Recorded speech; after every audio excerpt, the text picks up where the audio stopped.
victory in stoppage time by Harrison Reed's wonderful strike that gave Alisson no chance. It came from a quickly taken Fulham throw. Liverpool weren't switched on. The argument would be no one closed Reed down. Take nothing away from the strike. Cody Gakpo, I can tell you, is almost in tears on the bench there. He thought he'd won it from Frimpong's cross in stoppage time. Harry Wilson opened the scoring for Fulham. A VAR intervention against his former club. Great finish. Liverpool got level. Brilliant run by Conor Bradley. Set up Florian Wirtz. Lovely finish. Again, the linesman said it was offside. VAR check, and it's a goal was given. Arne shakes his head. He knows this is a real case of 2 points dropped. When Gakpo scores in stoppage time, he expects Liverpool to go and win it. It was a sensational strike from Harrison Reed. It really was. Yes, you could argue he should have been closed down. It's disappointing in the end, isn't it? Fulham 2, Liverpool 2. Steve Hunter wrapping up Liverpool's 2-2 draw with Fulham at Craven Cottage down in the capital. We'll be getting the thoughts of Arne and Curtis Jones here on The Reaction.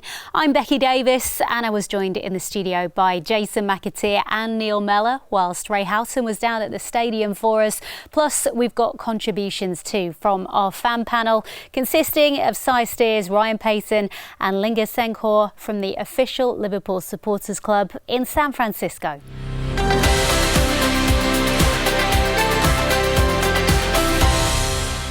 think it's unfortunately quite a familiar feeling, Mel's. Little to shout about in the first half, was there? But so much more about Liverpool in that second. We think Cody's won it at the death, but not to be, and another frustrating evening. It's sickening, isn't it? It was first half wasn't enjoyable, I have to say. Didn't enjoy the first half. We didn't play particularly well. I thought it was a bit harsh that we were behind because Fulham created very little. But you wanted a reaction, and we saw the reaction at the start of the second half. I wondered at half-time if the manager might make changes, because you're thinking he might be tempted to because of how Liverpool played first half. We didn't create a great deal, but the reaction was there from the players. We got a deserved equalising goal. We'd had one disallowed just before it, Cody Gakpo. We'd hit the crossbar as well. The pressure was telling, and then we got ourselves on level terms. I have to say, when I saw the replay, I don't know what you thought, Jace, but he looked offside. And so I was a little bit worried. I didn't think it was going to be given. It was given, so that was a relief. We didn't do a great deal afterwards. I thought Fulham responded better. They hit the bar, so that was a bit of a let-off. And then when Cody Gakpo scores at the end, you're thinking, that's a big result, that. We needed that. We didn't play particularly well, but it felt like it would have been a big result away from home. And the lad puts one in the top corner from outside the box, probably wanting a career moment for him to score the way he does. And it's a sickness. I feel like we've dropped 2 points. When you're winning 2-1 after 94, 95 minutes, you think we've done enough. There wasn't a lot in terms of chances created, but feel really disappointed not to have won it. Yeah, I walked away from the game against Leeds. Obviously we've drawn, but really disappointed with the performance, but it felt like a defeat. Yeah. It was just an opportunity for us. It wasn't a great spectacle. And then tonight, it feels like another defeat. But in a different way, in a different way, yeah. Mel's has summed it up really well. It wasn't a great game first half. I think it was quite inevitable. Like, losing your striker, you're going to lose Ekitike, no Isak. You're going to lose, a big presence in that area of the pitch, and we're going to have to sort of accommodate that with what we didn't really know was whether Gakpo was going to go down the middle or Wirtz was going to but it's quite evident, wasn't it, that it was an area which we suffered from not having a real presence in that area. It wasn't a great spectacle first half. No one really created anything. If anything, Liverpool probably on top a little bit. Good start, quick start. You could see their intentions, but quickly when they didn't score, kind of wore off a little bit. Then Fulham got back into the game, and then the goal, as soon as he scored it, Harry Wilson, who took it exceptionally well, it went to VAR, didn't it? But I just felt it was onside from first seeing it. We kind of have an instinct, don't we? And it was like, that's closer than what you think. You did call it. Yeah, I think that's in. So then we go 1-0 behind. We're looking for a response, didn't really get it, and then we get our goal, and then we go 2-1 up, and then it's like, right, lads, just shut up. We've nicked this, because I think Marco Silva, had they been beaten, I think would have been really disappointed. I think on a fair reflection of watching the game, it probably was points shared, I think. Yeah. So we would have nicked it, but I would have took it, obviously, all day long. But, the goal, when you look at it, I mean, it's a strike, it's a wonder strike, but I do question why we were so deep. like I actually said to you, when you walked in, like, why were we sitting on top of Alisson? It's kind of like we've asked him to hit it. Listen, he might hit another 50 of them, 49 might, sail over the bar, but that one opportunity he takes tonight, and we run out only with a point.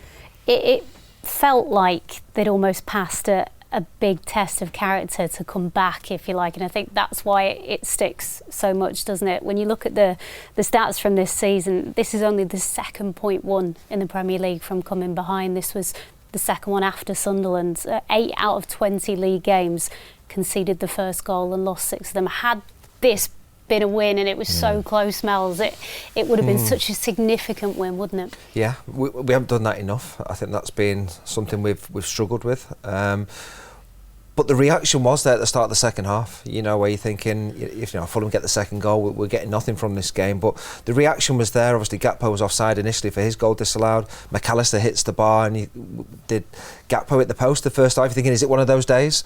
But then when we got the equaliser, I actually thought we could have really gone for them then. And then Fulham kind of got back into the game. We had the big let-off when Wilson hit the bar. But yeah, I mean, that is a positive in terms of having been behind and getting something from the game. Just the disappointing thing is to have been in front so late on in the game and to have conceded. That'll be hard for the lads to take, because when Gakpo scores, I think we all think we've won the game at that point, don't we?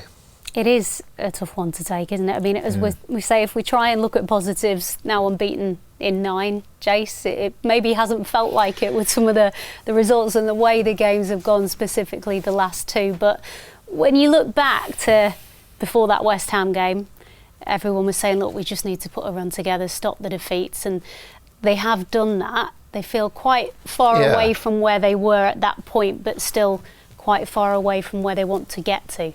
Listen, if you look at it on paper, it reads quite well, doesn't it? 1-1-1, draw 1-1, and unbeaten, as you've just said, in what, 9 now? Yeah. So it that does look quite healthy, but if you look in the manner in which we've dropped points within them 9 games, and plus what's happening around you, we could have been somewhat optimistic about maybe challenging for the title. Or Man United have drawn today. It was a big opportunity. We spoke about the points dropped at Sunderland, we spoke about the points dropped at Leeds, 2 promoted teams at home. You want to take maximum points against these teams.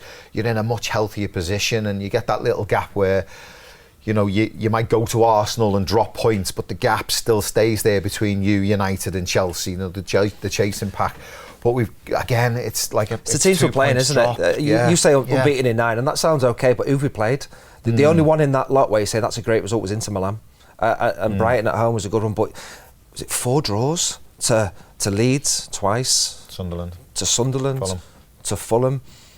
These are teams we want to be beating, and ultimately, it's 2 points dropped against a team that are going to be mid-table, if not bottom half of the section. They're not really going to be challenging for European football. So that's where the unbeaten in 9 sounds good. But when you break it down, it's not Arsenal away, it's not City away. You've not gone to United taking points. You've not gone to Chelsea taking maximum. You've not gone to Arsenal. You're we haven't won enough of them games. We've drawn 4 of those games where you're thinking we should have won at least two more of them. It can look healthy on paper, but when you do look into the minutiae of it, it's a bit like... You were speaking pre-match about the need for a consistent performance across the 90 minutes, which we didn't really get again today, but there were echoes again in that first half of things. The boss will want to work on more urgency in the final third, especially, Jason. Yeah, I got frustrated. It seemed to be like pass, go across, pass back, pass. I'm all for keeping possession, but if it's meaningful possession, you're going to drag someone out to create something. You're going to have an overload on the left, to all of a sudden switch to the right, get down the line, put a ball in. Test the keeper. I don't really see us testing keepers. Leeds, I think, what do we have? 19 shots and hit the target 4 times against Leeds. You're just not testing the keeper enough. Today, I don't remember Leno making too many saves or really being in the thick of it. It's just like, it's kind of like a bit painting by numbers at the minute. I don't know whether that's team selection. It's just consistency of the players he's picking, and it's just all looks a bit disjointed. I think a lot of the players are in front of the Fulham defenders. I'm watching it there. I'm looking at the midfield and seeing McAllister, Gravenberch, Curtis Jones. And first half, no one was really making that run in behind. So Fulham could deal with that 5 at the back, and they're saying, well, you're not really asking enough questions of that. It was second half. I felt as though Kirkes played a lot higher second half, and Conor Bradley as well, which helps Liverpool in the final third and ask more questions of that Fulham defence. But in terms of creativity, you're missing Mo Salah, who's obviously a really creative player. Isak's injured. Ekitike wasn't available. So you're missing 3 attacking players who can all add something to the attack. I was made up to see Gakpo back, I have to say. I think Gakpo is a player who divides opinion at times because of his end product. But he'll give you numbers where he'll make something happen. He ends up scoring a goal, he'll create chances. First half, he's had a couple of shots. So you'll get some attacking, creative moments out of players like that. I think it's a really good point Mel's made, but it kind of reiterates what I said about before about Ekitike, and you can look at it and think, well, he's a goal threat. But Mel's makes the great point there. He's not just a threat in front of goal, puts the ball in the back of the net. He's a threat where he can go to feet, which makes a defender think, do I go with him or do I pass him on? But also in behind, he hangs on shoulders. Now, okay, Fulham, they soaked up the initial pressure from Liverpool, and they sat a little bit deeper, so maybe that. But there was always going to be that point in the game where they were going to play a higher line, they were going to get more possession, they were going to go looking for a goal because they were at home. They're going to get their own way in certain parts of the game. That's the moment where an Ekitike, the high line's being played, he's looking to go in behind, and then you've got players in Liverpool's team that have got the ability to get him in. McAllister, Gravenberch, Szoboszlai, they can all get players in behind if the space is there. But when you're not posing that threat, because Wirtz is going to want to go the ball, Gakpo, he's going to want to come inside, he's going to want to go the ball. You've got no real threat in behind. We didn't have that today, and it was comfortable for Fulham.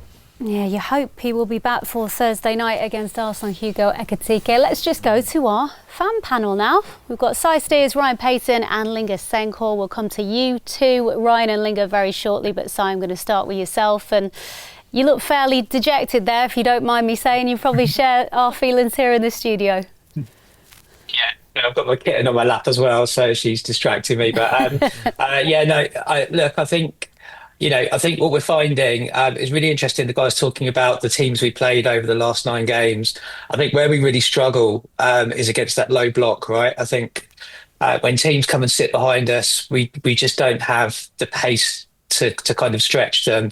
As much as I think Wirtz is really starting to grow into his role as a creator now.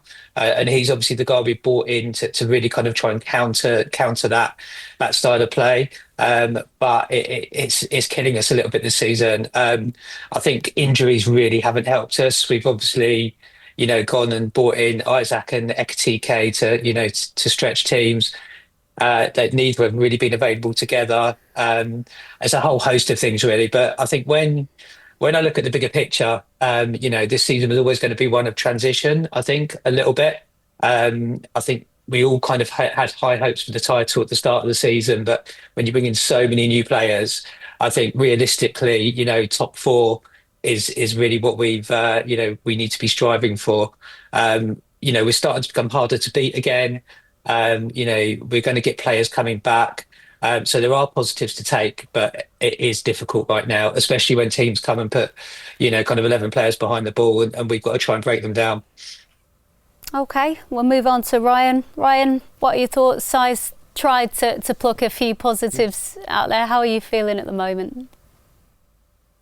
Apologies, my internet is having some terrible problems, so... There is a little bit of a delay, I can't lie, but go on, you crack on and hopefully we'll hear you all right. It's live television, I suppose. It was the word that was used in the studio was a sickener, and I think, when we got that late goal, I thought this might be like a little more of a happy post-match show, and then when I saw that they'd equalised on the post-match graphic, it was very hard to take, but... As I was sort of alluding to there, I think one of the things that's been my big issue was when the team was when I saw the 11, I was just looking at the side and thought there's such a glaring lack of pace, and that was just evidence in that first half performance where it was just really slow, and you weren't really fancying Liverpool to score a goal, which was Liverpool over this past decade have been founded upon pace and intensity, and sort of one of my concerns is at the moment is that we seem to be lacking in both of those quarters. So Arsenal coming up is going to be a difficult fixture. Apologies, my internet was terrible throughout that. It's okay. I think we got the gist of what you were saying, Ryan. Thanks very much. Lingerr, we'll come to you. You've been watching over in San Francisco. It was a fairly tough watch at the end. Positives to be taken from the second half. Elements of that, at least, though. Oh, how come I have to do positives? You can say what you want. Honestly, you give us your opinion. But Good morning, everybody. I think what I'm most struck by, positives or not, is I was first on LFC TV when Fulham beat us 3-2, and we were all kind of dejected, and we were like, who's this team? What is this team? And I'm looking back and realizing we had it so good then. Those were really the good days of losing to Fulham 3-2. I think positives are we drew, but it feels like we lost. We didn't have Salah, Isak, or Wirtz. I think if we had them and still looked so dull and spiritless at moments in attacking, I'd be more worried about us. So I do think, going back to what some of you have said, not having these attackers, of course, counted against us. But again, the lack of urgency, even if players don't have pace, why aren't we playing with more urgency? It's so hard to watch, especially that first half.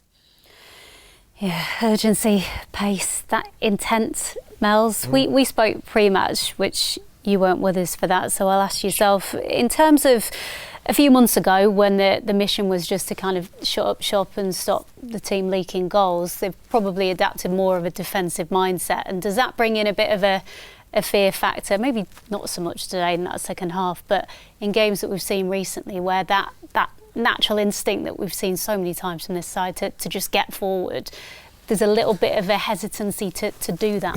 I think possibly because of some of the results we've had this season, and one that springs to mind was Brentford away, where we got turned over down there, and you're looking at teams like Fulham who are similar and thinking we don't want the same to happen, so we sort of make it harder to beat. And I think the fans mentioned that on the panel there, saying we have been harder to beat, and that's where you talk about the 9 games unbeaten, but then you're missing something going forward with that creativity. When we played Real Madrid this year, Jace, the goalkeeper made 9 saves in the game, Courtois. Now Real Madrid are seen as one of the top sides.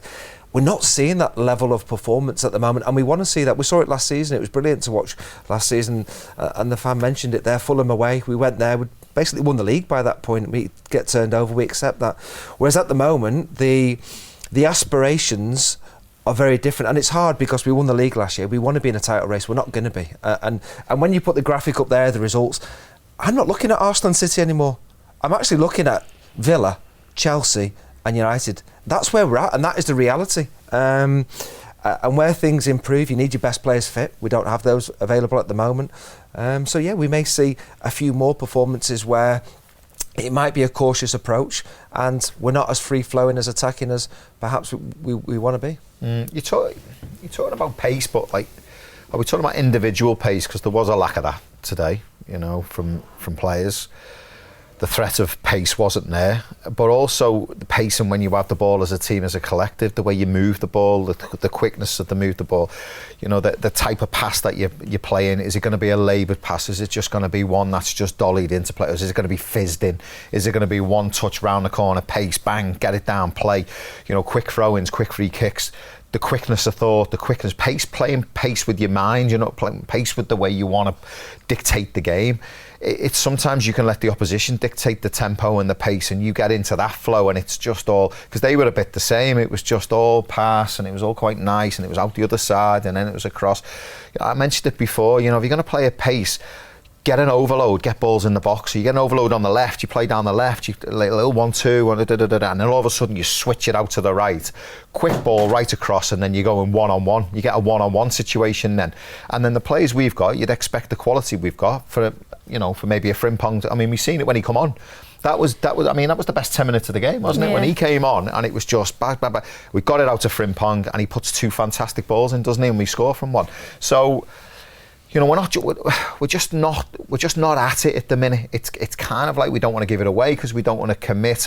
Like players don't want to give it away and be, blamed for. It's kind of safe. We're kind of playing safe football, and you don't play that at pace. Potentially because of a lack of confidence. Yeah. There's a confidence thing in it. It's so important. With Real Madrid, It's like the handbrake was off. It was like nothing to lose. It's Real Madrid, glamorous game, big game. Let's just everybody just play to our maximum. We all want to play in these games. It's a great. The adrenaline would have been pumping, and you get a spectacle, and you also get a performance, and that is pace. That is a game played at pace. Hence what Mel said. You make Courtois make 9 saves. I don't think the players will be enjoying it as much. You know, I know the fans aren't enjoying it at the moment with this current run of results. In terms of we're not blowing teams away the way there's an expectation is that we would do. Whether it's the fact that key players are missing, whether it's the fact it's a relentless schedule, whether it's because the opposition it's a low block and you're trying to find that opening goal and we're struggling to do that.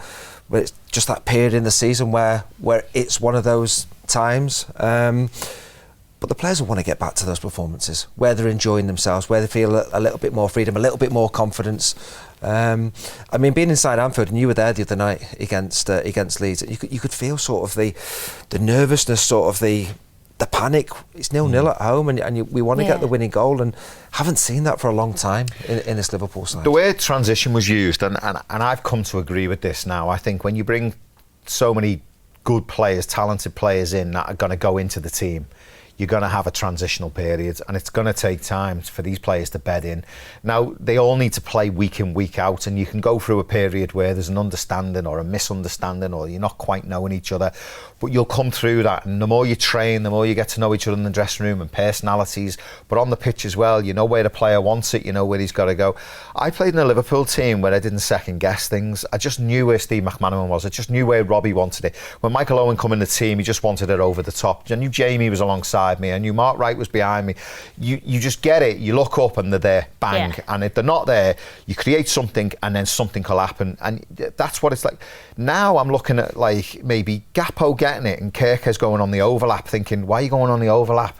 Or Frimpong running inside and Ekatike's kind of stood still, not knowing if he's going to lay it into him or he needs to find a way down the channel because he's going to slip him in. They're all second guessing each other at the minute, and it's just not flowing. Yeah, there's no flow to it. There's a lot of different relationships that are being built, and we are seeing that they are coming along, but in different areas of the team, and that Jason's does take time. Jason's spot on. He's mentioned the new signings, but also the players that have been there, the likes of Cody Gakpo, the likes of McAllister, who had great success. What a season it was last year, and they were big parts of that. And now they're developing that new understanding, that new relationship where it's different. It is different. Not just the new players coming, but players that they had that relationship with, the likes of Diaz, the likes of Trent Alexander-Arnold, players who they had, that Nunes as well at times, obviously Diogo. So it is maybe taking longer than what we would have liked. And it doesn't help to we keep changing the team, though, does it? For one reason or another, whether it's injury, whether sometimes you can't help it with injuries, though. Sometimes you can't help it, and you know, I'm certainly not digging the manager out for that, because that's not in his control. We expected changes today because it came so quickly on the back of that Leeds game. Was it Thursday? Sunday game? They're to be expected when you got this fixture list congestion. But I agree with Matt. It's just taking longer than what it should do, or what it is. OK, hopefully some reaction from the Liverpool dressing room is on the way, but we are heading back down to Craven Cottage now and get the thoughts of Ray Houghton. He's with Matt Smith. Well, Becky, we'll try and make some sense of the 4-goal thriller that we've just witnessed here as it gets colder, but it was a hot finish to a game that started quite tamely, Ray. Yeah, it did. I thought Liverpool started the better of the two, and then obviously Fulham got the goal. Yeah. And then they took advantage of that. Liverpool started off Fulham a little bit. Second half started much better. Yes. We looked a much better team when we played it quickly and got balls over the top and got in behind the back line of Fulham. And then we got the equaliser, and you were thinking, it might run out at 1-1. And then later on, Cody gets the second goal. Brilliant ball in from Frimpong. The defender goes for it, the goalkeeper's beaten, and there was Cody reacting to it to make it 2-1. And at that stage, I must be honest, I thought, that's it. Yeah. And then the throw-in goes to Reed, and then I'm honestly thinking shoot from where he was, because he's quite a distance out. He'll never hit a better shot of that in his life. There's not many that could do what he did in the end, because that is thrown into the top corner. I mean, no keeper in the world's going to save that. Emphatic strike from him. 2-2. He looked like it was a game you're going to win, and then it looks like you're ending up with just a point. I think the lads will be disappointed they didn't do a little bit better coming out to close down. Yeah. We just made a change before that. Cody had gone off, and I don't know if the players were, really in the knowledge of where they should have been, and so it was just a little bit from that point of view, erratic, but the ending was just a bit crazy, a bit like the game at times. Well, yeah, indeed, and I wonder whether, now that the dust settles a little bit, is a point a fair reflection, and it'll feel like a bit of a lost couple of points to Liverpool at the Well, moment. I think both managers will say there was periods in the game where they were on top, they were the better side, but when you're 2-1 up with seconds to go in the game, you should see it out. You know, you've got to be mentally prepared for something that they might do, and no one come to close out reads. That would be the disappointment.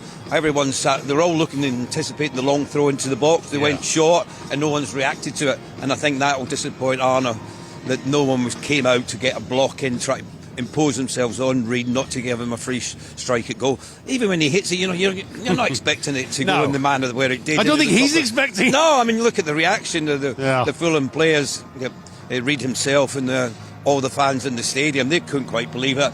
I'm sure at that stage they was thinking it was going to be a Liverpool victory with that late goal from Cody Gakpo. I mean, it's a point, and it's 9 games unbeaten, but it's a point, whilst disappointing and frustrating, that probably feels a lot better than the one on New Year's Day at home to Leeds. I think so. But with the personnel and the changes, you know, the dynamic of the team had to change today because we didn't have an out-and-out striker. You know, you're playing players in different positions where they're not really used to, if you like, and you know they've got to adapt to it. And I thought they adapted well enough. Just want to see it playing more quickly. I think that's the essence when Liverpool play well, is when they play slowly, the opposition get into defensive positions and then it's very difficult to break them down. When we play quick and play balls in behind, we look at a different team with different proposition. And on Thursday against Arsenal, we're going to have to be like not only disciplined defensively, but when we get the opportunities to break quickly, we've got to play the ball into the right areas. Yeah. Another positive might be another goal for Florian Wirtz, who's just starting to find his feet in that sense, and quite an impressive performance from Conor Bradley at right back. I thought Conor was outstanding. 1-to-1 marking, he was very, very good on the ball, broke out from defence well. I mean, when he set up Florian's goal, lovely move. And when initially we were both thinking he should have shot, but he played the right ball, and you know, VAR today came up twice, once for Fulham, the Wilson goal, and then obviously with the goal for Florian made it 1-1. So it was a strange game. It really was. I really thought Liverpool were going to get to 3 points, and then lo and behold, Reid comes up with an absolute world to make it 2-2. Yeah, it does extend that unbeaten run, but they will know themselves. He doesn't need us to tell them. They'll need to be better still at Arsenal. Yeah, well, now it's about recovery, and it's about getting people back if you can to fitness, and hopefully you've got a stronger squad to put out in the game against Arsenal. Obviously Arsenal, they're in the ascendancy at the moment. They're playing well, they'll picking up good results, so it's going to be a fascinating game. 2-2 at the end of a very big coat day in West London. Yeah, both of them are very well wrapped up down there at Craven Cottage, aren't they? We are actually going to head straight back down there because they were the thoughts of Matt and Ray a few minutes ago. Since then, Matt has been in the Liverpool dressing room. He's caught up with Curtis Jones. Curtis, I guess mixed feelings, I imagine, after that slightly mad ending. Yeah, 100%. I thought in the first half that we had the ball a lot, that we tried it and come off as much. At half time we spoke about that, that you know that I've got to show more heart and all things like that. And that's what we went and done. We've came back with 2 goals, and then they go and score a goal like that. You know, it's hard to take, but fair play to the lad who goes and takes the shot. It's a point like New Year's Day, but I imagine in some ways it feels like a better point, doesn't it, than the 0-0 at home? Yeah, I know. I mean, you know, if you're giving away a lead, especially at a time like this when we need all our points, you know, it's always hard. But as you said then, I definitely think that it was a better game all round than the Leeds game, 100%. But as I said, you know, I just want to come away with all 3 points. That's what we'll always try, and especially like a team like this. You know, it doesn't matter if we're playing against any team away. For the talent on the pitch, and all things like that. Yeah, I feel that we should go and win games like that. Yeah. Obviously, that's a shuffle again in terms of who played where today. Did that affect where you played and the job you had to do today? Yeah, 100%. I've been playing as an 8. Now I played more as a winger /10. But yeah, it's one of them, you know. At the end of the day, I just want to go and play. I want to go and help the team. I've been used as a fullback. I've been used off the right. I've been used as a 10, a 8, a 6, and 9. As long as I'm there and I can help the team, that's what I'll try and do. And yeah, as I always say, you know, if I look left and right in the changing rooms, I always see the talent around. So a lad who's going to come in and play 8, he's never going to be a downgrade, anything like that. You know, he's always, you know, I'd never say that he's better than me, but you know, he will always have a quality, but in a different way of what the team needs. But yeah, you know, again, you know, we made the change. We tried to bring all the lads in available, and it just weren't quite enough. But we'll go again. Yeah, and it is 9 unbeaten to take to Arsenal later in the week, isn't it? Which is a big one. Yeah, it's a big one, but all games are big, and I've said already, especially like now when we need all our points. But Arsenal's a huge game. They're on a great run. Obviously, the top of the league, and of course the first game that they played against us that we obviously won. So they'll be trying to get a revenge on us. So yeah, we're you know, we're going there with our heads high, and we're going to try and win. Appreciate it. Thank you very much. Thank you. Yeah, it is a big one against Arsenal on Thursday night. It would have been great to go into that game, Jace, with a big confidence-boosting win today. Sadly not to be, but probably one of the toughest fixtures this season heading our way. Yeah, for as good as a last-minute winner can be, where the dressing room's buzzing and there's a bit of a bounce, you know, to get sucker punched in the 97th minute, obviously for it to run out of draw, it can feel like a loss, and the dressing room, they'll be down. So this is where the manager needs to, like, you know, earn his crust and say the right things, get a bit of life into the boys and a better belief. But yeah, I looked at the league table, and we were talking, me and Mel's off camera there. You know, if you think of the points we should have collected against the likes of the Sunderland and the Leeds, we should be 8 points better off when you think. And that puts you so much closer to Arsenal and takes you away from Man United. And, you know, there would have been a real optimism that you could still challenge for the title, but it's not to be. And, you know, we go down to the Emirates now off the back of these 2 results with players missing. Hopefully Ekatike can come back, because I think he can cause a problem. But I don't think anyone is really suggesting that Liverpool can go there and get anything. I still wouldn't rule them out as taking a draw. I think Liverpool could still score, still do some damage. And if the ball runs their way and they get a bit of luck, possibly get a result. But at the minute, the Arsenal tails are up. It was a good result against Bournemouth the other night. You know, they're in prime position. They won't want to let anything slip. And for them to lose the game to Liverpool or even draw will be a slip up by Arsenal. So it's a chance for them to make a statement as well, isn't it? You know, the fact that they're going so well in the league table, we know the position they're in. And they're really City, could you say Villa are chasing them? Maybe at the moment, long term, I'm not sure. So it's a chance for them to say we want to be champions, and who better to try and do it against on Thursday than the current Premier League champions ourselves. I mean, what I would say, since we beat them in August, and it wasn't a great game, but Szoboszlai's won. Now, there wasn't much in that. It feels like there is now at the moment. You know, you look at the size of the gap, the confidence, they're absolutely flying. The Emirates, they've played 10 times, they've won 9 games, they drew 1 game, they're unbeaten.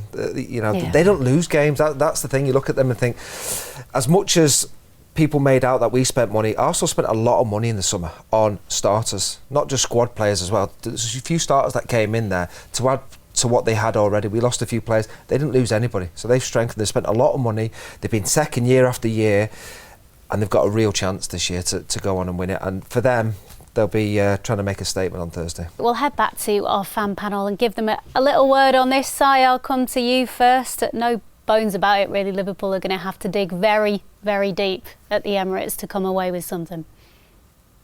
Yeah, it's weird. I think you say that, and I think the guys touched on the Real Madrid game earlier this season. I think against the likes of Arsenal, United, teams that come and want to play us and take us on, they're not just going to sit back and try and hit us on the break. We tend to do slightly better, so I'm a little bit more optimistic in those kind of games. I think what Arsenal have got that we haven't this season is they've nailed set pieces. You look at how many goals they score from set pieces, it's ridiculous. I mean, and let's be honest, they're not a great watch, Arsenal. And I don't mean that disrespectfully, but they're not a brilliant team to watch. They score a lot of goals from set pieces. So I think it might be closer than we think against Arsenal, and I give us a bit more of a chance because I think they'll let us play. I think Wirtz will have more space. I think if Ekitike's back, he can stretch them. So yeah, I'm probably slightly more optimistic than maybe some of the others. Okay, that's good. We like that. Ryan, do you share Si's optimism there? Yeah, now that I've got better signal, I hope I do. But I'm in a very dark room now. No, I agree with Si. I think Liverpool this season have struggled when teams have sat deeper against them. So when they're playing against a sort of a side with a higher reputation and who are going to take the game to Liverpool, I think Liverpool will rise to the occasion. One thing that does worry me about Liverpool against this Arsenal side, especially, is just that first half performance that happened against Fulham cannot happen against Arsenal, because Arsenal is such a physical side that if we put in that sort of tame, a bit limp performance, I think we will get completely overawed by Arsenal. So we need to be the aggression that we shown in the first 15 minutes of that second half when we got our first goal. That needs to be from the first whistle against Arsenal. Otherwise, we will get overawed by them. Lingerr, what about yourself? They are in, of course, formidable form down at the Emirates. They're unbeaten. They've won 9 Premier League games, only drawn 1, conceded just 5 goals at home in the Premier League. It's going to be a tough ask. How hopeful are you feeling? Well, I didn't need to hear all those stats. I'm sorry. I honestly feel pretty confident. I think having Hugo back, I hope we start Frimpong. I just think the whole game felt different when he was there. I'm going to be honest, it quite stings to me that we're playing a team who's really going for the title, and even as the eternal optimist, that's not really us, but I want us to play with urgency, with pride. We're going to their home. I wouldn't be upset if we got a draw or anything, but I'm feeling confident. I like hearing from Curtis because I think he's a player who feels the sting, or feels it as much as I do as a fan, and I think that the players will be up for it. I really hope they are. We'll see after that first half. OK, we've got quite an optimistic fan panel heading into that game with Arsenal at the Emirates. We'll see how it pans out on Thursday. Let's cross back over now to the stadium to hear from the boss. Arne has been speaking at his post-match press conference. I think if you are not part of Liverpool, you don't follow us every game, then you think you win it. But unfortunately, I'm experiencing this for months now, that the first chance the other team gets and the only chance they got in the first half led to a goal. And that's one thing we usually see with us. And the second thing we see a lot is that the other team scores a goal you don't expect in extra time. So yeah, is it then a surprise? Yeah. And you must have, you showed great resilience, didn't you, to kind of make it 2-1. You must have thought at that point. No, I think we showed great resilience from the start. If you miss out on so many attacking options and you come here against Fulham, and they're a good team, having good ideas about football, and we hardly conceded a chance against them. I think they had one other chance in the second half when we maybe messed it up a little bit ourselves when they had a chip on the bar. But for the rest, I think we controlled the game. And yes, I would love us to create more from our ball possession. I can tell you this, my philosophy of football hasn't changed this year compared to all the seasons I was a manager before. But we have to do it with the players that we are available. And I think today 11 very good football players were on the pitch. Maybe not all of them in their normal position. But in the first half, they controlled the game. Just before they scored, we had exactly the same chance from Cody Gakpo, which went on the other side of the post. And in the second half, 2 disallowed goals, 2 goals scored, a header on the bar. So things to like, but the result is again not what we may deserved. Question mark? Question mark is yeah. Yeah. Arne, it's an unbelievable strike for the equaliser. Were your players guilty of dropping too deep? No. No one within 10 or 15 yards of it hit it. Yeah, that is true, but we've conceded throw-ins and set pieces quite a lot this season. So we have a certain setup which the players did, and if the long throw comes in, I think we had the box very well covered. And ideally, indeed, when then they don't take it long, we come out earlier and faster. But you have to give credits to that incredible strike as well, because what are the odds that a ball from over there go in? I don't think a lot. I think XG-wise this is not a big chance. But we do concede. We made an offensive substitution to win the game. We're bringing Federico Chiesa in, and then a few times this season we kept it like it was, and then we concede against Leeds, and then you ask yourself, should we have brought in an extra defender? Now we brought in, the moment we conceded the throw in, Joe Gomez was really good in the air for a long throw. But they took it short, and we were underloaded over there. But again, I don't think you see these goals being scored a lot. So you have to give credit to the player as well. I mean, at half time, it sort of felt like you weren't creating anything in the first half. We were not creating anything. Half, yeah. Okay. Did you actually change anything, or was it just a case of going more direct? I don't completely agree with you, but it's not that we had chance after chance. That's obvious. But I see a lot of football. When we went in here, I saw a game of football, hardly a chance in from both ends in the first half. This is how the Premier League usually works. I think more in the second half becomes a bit more open, and there's more chance, more moments where you create chances. So we're not the exception to that. I think we had a few good moments in the first half where we were close to creating, or we did create. I can remember a cross where Curtis Jones was close to scoring it. I can remember a shot from Cody Gakpo deflected, and a one-on-one to the goalkeeper for Cody Gakpo. I would love to create more, but if you play with the amount of midfielders we play and with one attacker against 5-4-1 of Fulham in an away game, I don't know if you can expect then us creating chance after chance. But overall, I think we've created enough chances to win the game, and we did very well by limiting them to maybe 1.5 chance. But the end result is still 2, and that's what it's about in football.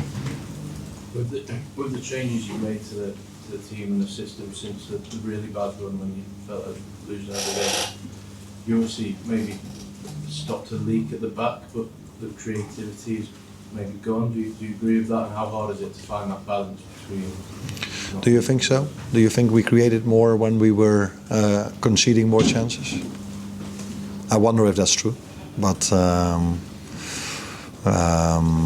like I said, I would love to create 5 times as much chances as we do now, and not concede a chance at all.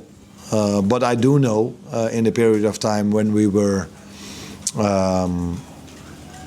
playing maybe either with different players or more open, that I don't think we created that more chances, but we conceded much more. And unfortunately, we don't concede a lot at the moment in terms of chances, but goal-wise, maybe not a lot has changed. But like I said, I didn't change as a manager. I would love to play with 8 attackers, if that's possible, defensively as well.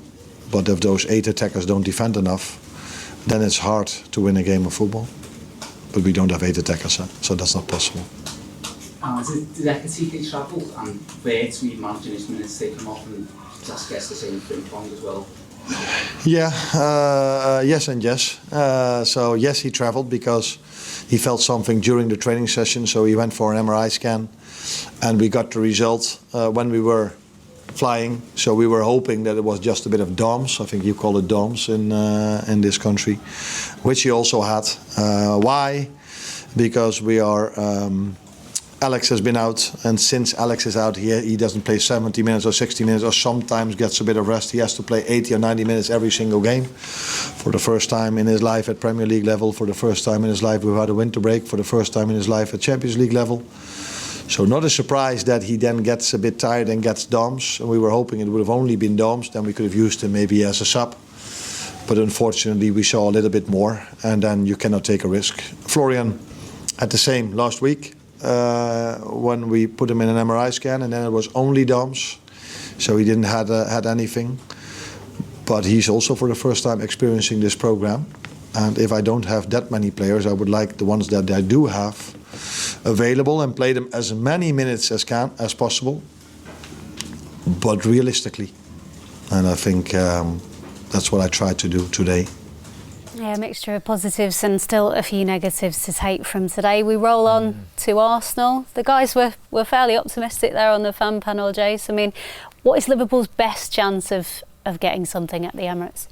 Listen, individually, Liverpool are extremely talented. There's a lot of quality in that team. It just hasn't clicked yet.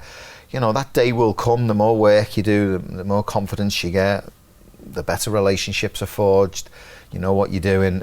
It will come in time. They're too good of individuals, and for that not to happen, it's just got to come collectively. I never rule Liverpool out of any game. I mean, we did against Real Madrid, and look what happened. And you know, I just think the occasion, the fact that Arsenal will come and play, you know, there's Ekatike I would like back on the pitch because he will stretch them, and that changes the dynamic of the whole team selection, because I think Frimpong comes in, Szoboszlai can play in that 10, Wirtz might get rested. I don't know, it just depends on who's fit and what the team selection is. That will give me more optimism than not. I think believe we can go there and do it. We've had some big results this season. We've beaten Atletico, we've beaten Real Madrid, we've beaten Arsenal as well. We are capable, but we need to take them chances when they come along, and we're going to have to defend well because Arsenal are playing well.